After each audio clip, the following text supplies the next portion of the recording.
दोस्तों इस वीडियो में हम देखने वाले हैं कि इंडसइंड बैंक में हम घर बैठे बैठे अपने मोबाइल फोन की मदद से कैसे अपना एक जीरो बैलेंस अकाउंट ओपन कर सकते हैं। इंडसइंड बैंक में अगर आप अपना बैंक अकाउंट ओपन करते हैं तो यहाँ पर आपको तुरंत ही एक वर्चुअल कार्ड मिल जाता है, जिसकी मदद से आप फोन पे, गूगल पे, पेटीएम जैसे यूपीआई एप्लीकेशन को इंस्टेंट ही रन करना स्टार्ट कर सकते हैं। इसके अलावा फिजिकल एटीएम कार्ड की बात करें, अगर आपको फिजिकल एटीएम कार्ड चाहिए, अगर आपको कैश विड्रॉल करने की जरूरत पड़ती है तो आप फिजिकल कार्ड ले सकते हैं, जो कि आपको 590 रुपए पेमेंट करने के बाद में आपके घर पर बाय पोस्ट डिलीवर करवाया जाता है। इसके अलावा इंडसइंड बैंक का चेकबुक और पासबुक अगर आपको चाहिए तो आप मोबाइल बैंकिंग से अप्लाई कर सकते हैं। इसके अलावा आपको अकाउंट कैसे ओपन करना है उसके बारे में लाइव बताया, तो चलिए वीडियो को स्टार्ट करते हैं और फटाफट से जानते हैं।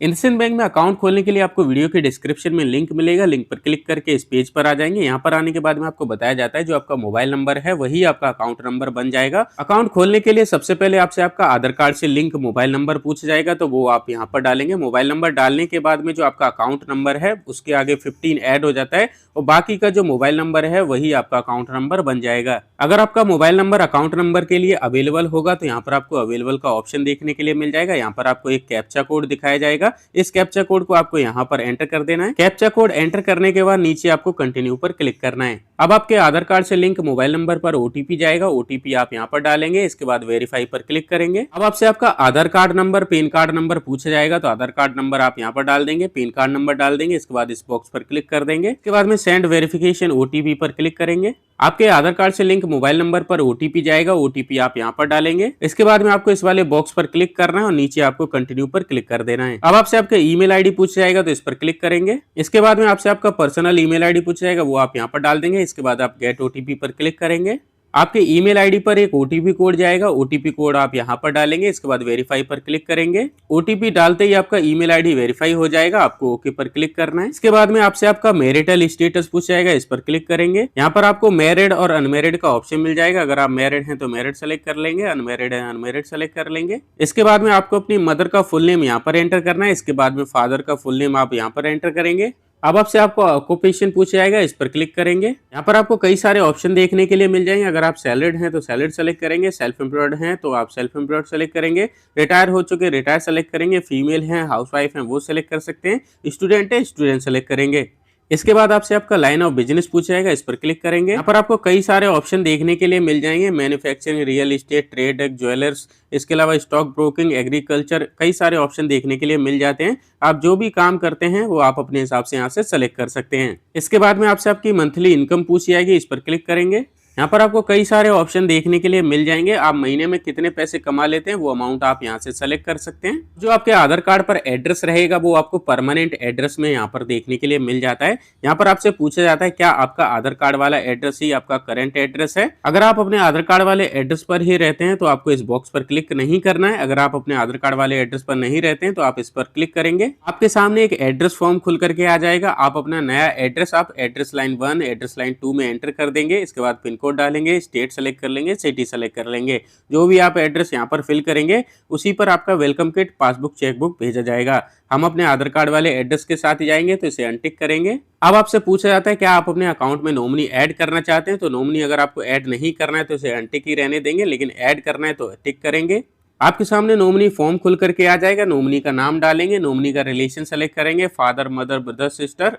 इसके अलावा यहाँ पर आप नॉमिनी की डेट ऑफ बर्थ डालेंगे। नॉमिनी अगर ऐड नहीं करना है तो इसे अनटिक करेंगे। आपसे एडिशनल डिटेल्स में पूछा जाता है क्या आपको कोई डिसेबिलिटी तो नहीं है, तो नो पर क्लिक करना है। इंडिया के बाहर भी अगर आप टैक्स पे करते तो यस पर क्लिक करेंगे, वरना नो पर क्लिक रहने देंगे। आप पॉलिटिकली एक्सपोज पर्सन तो नहीं है तो आपको यहाँ नो पर क्लिक कर देना है। इसके अलावा यहाँ पर आपका ऑटोमेटिक एक ब्रांच सेलेक्ट रहता है। अगर आपको इसी ब्रांच में अकाउंट खोलना है तो इसे सेलेक्ट रहने देंगे। अगर आपको चेंज करना है तो इस पर क्लिक करेंगे। आपके एरिया में जितने भी नियर बाई ब्रांच होंगे वो सभी ब्रांच देखने के लिए मिल जाएंगे। आपको जिस भी ब्रांच में अपना अकाउंट खोलना है उसे आप यहाँ से सेलेक्ट कर सकते हैं। इसके बाद में आपसे यहाँ पर पूछा जाता है क्या आपको सरकार द्वारा प्रोवाइड करने वाली सभी योजनाओं का लाभ इसी अकाउंट में लेना है या फिर आप पहले से किसी अकाउंट में ले रहे हैं। अगर आप पहली बार अपना बैंक अकाउंट खोल रहे हैं तो आपको यहाँ यस वाले ऑप्शन पर क्लिक कर देना है, तो आपका डीबीटी इसी अकाउंट से लिंक हो जाएगा। लेकिन अगर आपने पहले से ही किसी और अकाउंट में ले रखा है तो नो पर क्लिक रहने देंगे। इसके अलावा नीचे आपको सेव एंड कंटिन्यू पर क्लिक करना है। इसके अलावा यहाँ पर आपको सेलेक्ट सेविंग अकाउंट वेरिएंट का ऑप्शन देखने के लिए मिल जाता है। हम जो अकाउंट ओपन कर रहे हैं वो इंडस डिलाइट अकाउंट ओपन कर रहे हैं, जो कि हमारा जीरो बैलेंस अकाउंट है। इस अकाउंट में हमें कोई भी मिनिमम बैलेंस बना करके नहीं रखना पड़ेगा, लेकिन अकाउंट को खोलने के लिए हमें मिनिमम 500 रुपए की इनिशियल फंडिंग करनी पड़ेगी। डेबिट कार्ड की बात करें तो हमें यहाँ पर 2 डेबिट कार्ड देखने के लिए मिल जाते हैं। पहला मास्टर कार्ड डेबिट कार्ड, दूसरा वर्चुअल कार्ड, जो कि हमें visa gold debit card provide करवाया जाता है। अगर हम मास्टर कार्ड डेबिट कार्ड लेते हैं तो हमें ये वर्चुअल फॉर्म और फिजिकल फॉर्म दोनों में देखने के लिए मिल जाता है, लेकिन इस डेबिट कार्ड का चार्ज होता है जो कि 590 रुपए हमें पेमेंट करना होता है। लेकिन हम यहीं पर वीजा गोल्ड डेबिट कार्ड लेते हैं तो यहाँ पर हमें वर्चुअल फॉर्म में प्रोवाइड करवाया जाता है। इससे हम फोन पे वगैरह चला सकते हैं, लेकिन कैश विड्रॉल नहीं कर सकते। अगर आपको एटीएम कार्ड चाहिए तो आप इस वाले टिक मार्क पर टिक करेंगे, लेकिन आप वर्चुअल कार्ड से काम चला सकते हैं तो इसे सेलेक्ट कर लेंगे। इसका आपसे कोई भी चार्ज नहीं लिया जाएगा। इसके बाद पेज को नीचे करेंगे और सेव एंड कंटिन्यू पर क्लिक करेंगे। अब आपके सामने अकाउंट समरी खुल करके आ जाएगी, जिसमें कि आपका फोटोग्राफ, नाम वगैरह अभी जो आपने डिटेल वेरीफाई करी है सभी देखने के लिए मिल जाएंगी। इसको नीचे करेंगे तो यहाँ पर आपको एक टर्म्स कंडीशन देखने के लिए मिलेगी, इस पर क्लिक करेंगे। आपके सामने टर्म्स कंडीशन खुल करके आ जाएंगी। सभी को पढ़ने के बाद एक्सेप्ट पर क्लिक करेंगे। अब आपको नीचे कंफर्म वाले ऑप्शन पर क्लिक करना है। अब आपको अपने अकाउंट में फंड ऐड करने के लिए बोला जाता है। तो अगर आपने अपने अकाउंट में डेबिट कार्ड ऐड किया है तो यहाँ पर आपको 0 की जगह 590 रुपए ऐड होकर के आ जाएगा।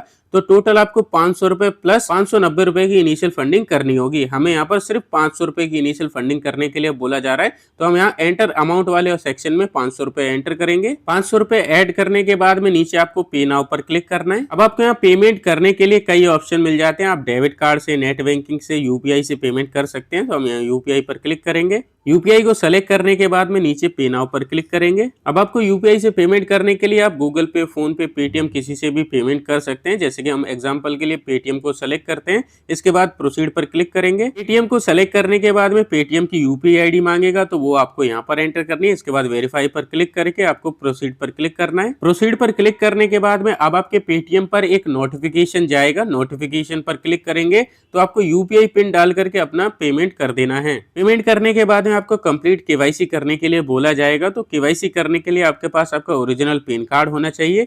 व्हाइट पेपर और पेन अपने पास में रखें। आपको 3 परमिशन अलाउ करनी होंगी, जैसे कि लोकेशन, कैमरा, माइक्रोफोन, ये सारी परमिशन आपको अलाउ करनी होगी। नीचे आपको प्रोसीड पर क्लिक करना है। आपके सामने इस तरह का इंटरफेस आएगा। आपको डायरेक्ट ही प्रोसीड पर क्लिक करना है। आपसे कैमरा, माइक्रोफोन, लोकेशन की परमिशन मांगेगा, तो सभी को अलाउ करके प्रोसीड पर क्लिक करेंगे। प्रोसीड पर क्लिक करने के बाद में आपका वीडियो केवाईसी स्टार्ट हो जाएगा। एजेंट आपसे जुड़ जाएगा। आपसे आपका नाम, mobile number, date of birth, PAN card number, Aadhaar card number पूछेगा। आपने जो अपने पास में ओरिजिनल पैन कार्ड रखा था उसका आपसे फोटो क्लिक करवाएगा। बैक कैमरे से फोटो क्लिक करवाएगा पैन कार्ड की। इसके बाद में आपको जो भी आपने पेन पेपर अपने पास में रखा था उस पर आपको लाइव सिग्नेचर करके दिखाना है, जो कि आपके अकाउंट में ऐड हो जाएंगे और आपका केवाईसी कंप्लीट हो जाएगा। केवाईसी कंप्लीट होने के बाद में आपको इंडसइंड बैंक का mobile banking application play store से डाउनलोड कर लेना है। डाउनलोड करने के बाद में जो आपको अकाउंट डिटेल मोबाइल नंबर पर रिसीव हुई है उससे आप इसमें लॉगिन कर लेंगे। आई होप आप समझ गए होंगे कि आपको अकाउंट कैसे ओपन करना है। अगर आपको कोई भी प्रॉब्लम आई है तो कमेंट बॉक्स में जरूर बताएं। मिलते हैं एक और नए वीडियो, नए टॉपिक के साथ। आज के लिए धन्यवाद।